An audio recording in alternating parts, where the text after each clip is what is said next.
Есенмісіз эфирда яңалыклар шығарылышы студияда Лилия Гатина олғатаба қой бір темалар турында қысқаша. Яңа ел алдынан шоуларға һәм республиканың 17 районында яшаучыларга бүләк Йоршолда йогышлаурулар хастаханәсенең капиталь ремонты тәмамлана. Шолда бу ялларда кабат тематик ярминкәләр ачылачак, итне нинди бәядән сатып алып булачак. Шәһәрдә яңа маршрут шилтәрен 1 гыйнвардан башлап җибәрәчәкләр, ә иртәгәдән автобусларда махсус брошюралар барлыкка киләчәк. Аларда җәмәгать транспорты хәрәкәте схемалар күрсәтеләчәк. Исегезгә төшерәбез, яңа маршрут шилтәре 4 декабрьдә тәкъдим ителде. Шуннан соң шоулардан сораштыру уздырдылар. Барлыгы 3000 артык мөрәҗәгать килде. Алар арасында халык маршрутларны үзгәртмәүне, шулай ук яңа районнарны кылаучылауны сораган. Бүген яңартылган автобус шилтәрен тәкъдим иттеләр. В дополнение к тому, что на интернет-сайте нашего города, на различных источниках есть уже информация о новой маршрутной сети, во всех автобусах разместим брошюры, где будут отображены все 10 маршрутов, для того, чтобы жители имели возможность взять эту брошюру домой, посмотреть ее дома наглядно. Моннан тыш шолда электротранспорт һәм горкоммунхоз җаваплылыклары шикле җәмгыятьләр берләштерергә планлаштыралар. Бу гомуми планлаштыру системасын булдырырга мөмкинлек бирәчәк. Шулай ук җәмәгать транспорты торышына уңай йогынты ясаячак дип билгеләп үтте Фәрит Салахов. Шулай ук автобуста да, трамвайда да эшләячәк бердәм юл йөрү урыны булдыру буенча да эш алып барыла. Әгәр сезне берәр проблема борчыса, яки шатлыклы хәбәр җиткерәсегез килсә, безнең WhatsApp хезмәтенә мөрәҗәгать итегез. Фотосурәтләрегезне һәм видеоларыгызны 8-939-311-31-31 телефоны буенча көтеп калабыз.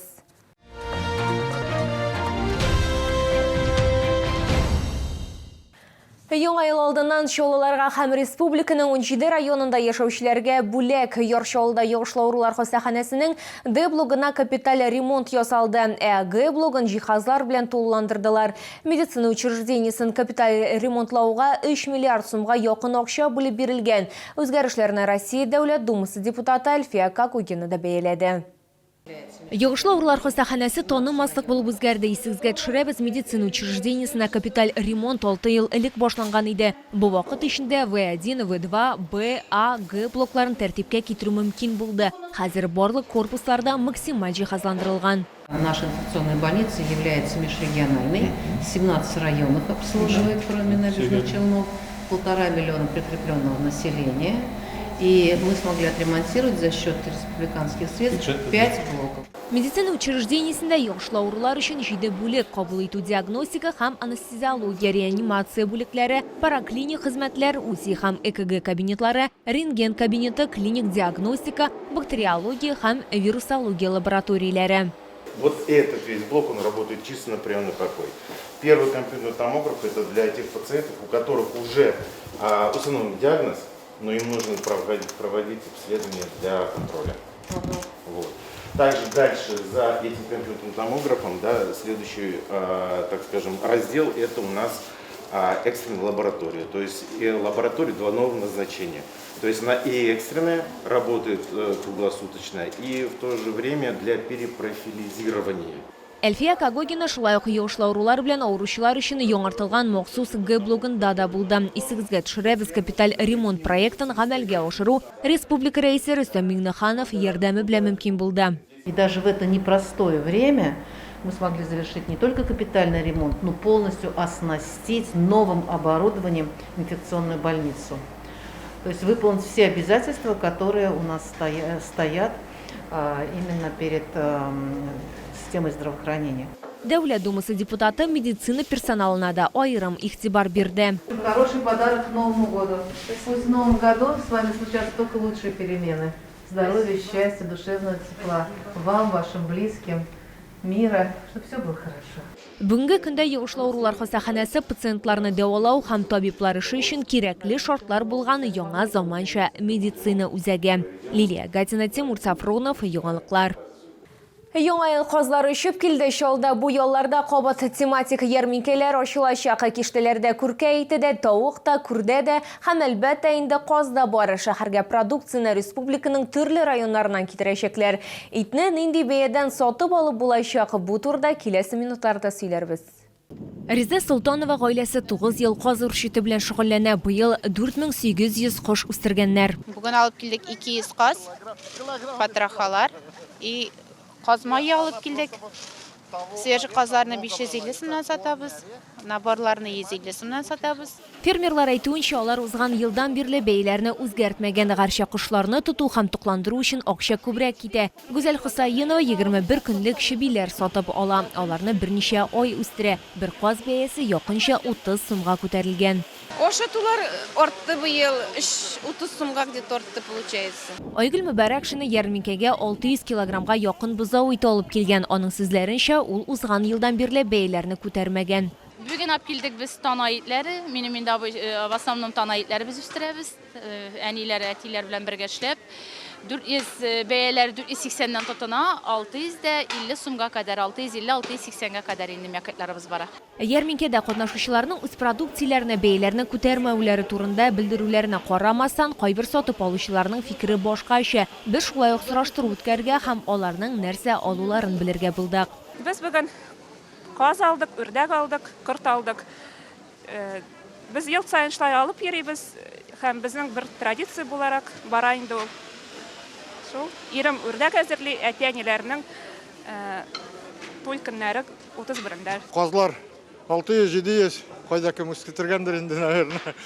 Семизләре бар, низләре бар. Низләрдә дуңгыз итләрен караманык инде без менә ат ите алдык та.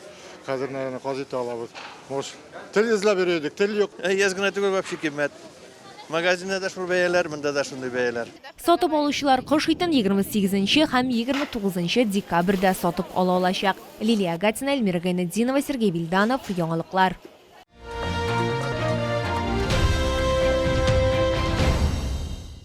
Бәйрәм өстәлен бизәргә һәм бер үк вакытта иммунитетны ныгытырга, сәламәтлекне сакларга һәм шулай ук бәйрәм өстәлен бизәргә Камчатка ярларыннан уылды һәм балык ярдәм итәчәк. Затлы диңгез ризыкларын Грин Сәүдә үзәгендә беренче катта сатып алырга мөмкин. Керү Автозавод проспекты ягыннан. Кызыл уылдык яңа ел өстәленең төп бизәге булып тора. Каждый раз, когда приезжает к нам эта ярмарка, я ее посещаю и с удовольствием приобретаю здесь красную икру и рыбу. Красная икра, как мы знаем, она очень полезна, и тем более будет особенно приятно видеть ее на новогоднем столе. Тем более она богата микроэлементами и витаминами. Киштәләрдә шулай ук аз тозлы, кайнар һәм салкын су белән ысланган балыклар да бар. Бәйрәм алдыннан алып туңдырырга да мөмкин. Балык үзенең барлык файдалы үзәкләрен саклап калачак һәм сезнең өстәлне төрлеләндерәчәк. К новогоднему столу привезли вам множество угощений. Это королевский лосось. Он богат витаминами, микроэлементами. Рыба коптится на натуральных опилках, на ольхе, на вишне и на яблоне. Камчатка улдыгы һәм балыгы сезнең өстәлдә һичшиксез лаеклы урын алачак. Очень нравится, очень свежее все. Пускай еще приезжает. Мне дети покупали. Очень вкусный. Сейчас я взяла чевичу и белорицу. Подарок детям. Нет, чавыщу взял. К Новому году, да. Вкусная рыба. Иммунитет повышает, говорят. Проверим. Каждый раз беру вот эту рыбу, чавычу и белорыбицу. Очень вкусная. Батон на масло и вот это и все. И так еще ем просто так. 31 декабрьгә кадәр Грин Сәүдә үзәгендә беренче катта яңа ел өстәленә һәм Раштауга Камчатканың затлы ризыкларын туплап өлгерегез. Керү Автозавод проспекты ягыннан.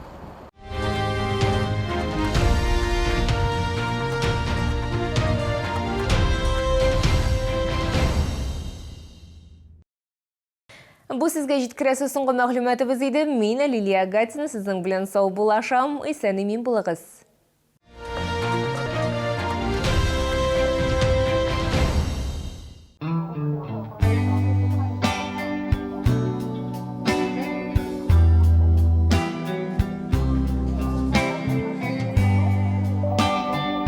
НТВ+, каналы, от которых не оторваться.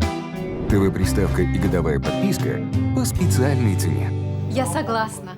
Новогоднее чудо с Камчатки к вашему столу. Королева лососевых рыб, красная икра, царская рыба. Все от производителя. С 23 по 31 декабря. Челны, ТЦ Грин, остановка Глобус. Скоро Новый год и в чайном дереве. Дорогие подарки, чайные подарки, вкусные подарки. И заморские подарки. Дарите из чайного дерева. Мы в 105-м.